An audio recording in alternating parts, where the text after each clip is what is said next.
কয়েকটি সামাজিক নিয়মের কথা বলছি, যা কেউ মুখে বলে দেয় না। কাউকে কখনো তার বেতন, বয়স বা ওজন জিজ্ঞেস করতে যাবেন না।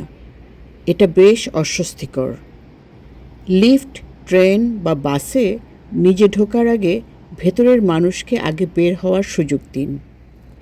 কারো কাছ থেকে কিছু ধার নিলে তা ঠিক আগের মতোই ভালো অবস্থায় ফেরত দিন। কেউ যখন কথা বলছে, মাঝখান থেকে তার কথা কেটে নিজের কথা শুরু করবেন না। ধৈর্য ধরে শুনুন।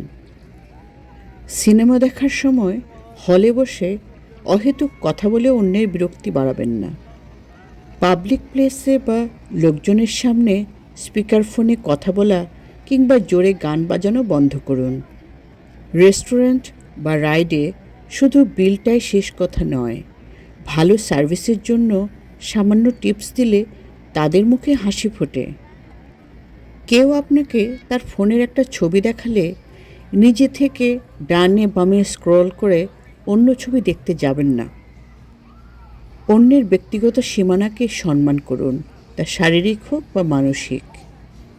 কেউ কানে হেডফোন গুঁজে রাখলে বুঝে নিন তিনি এখন কথা বলতে বা গল্প করতে আগ্রহী নন।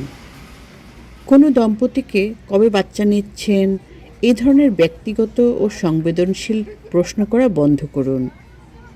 কারো বাসায় বেড়াতে যাওয়ার সময় অন্তত ছোটোখাটো কিছু একটা হলেও হাতে করে নিয়ে যান।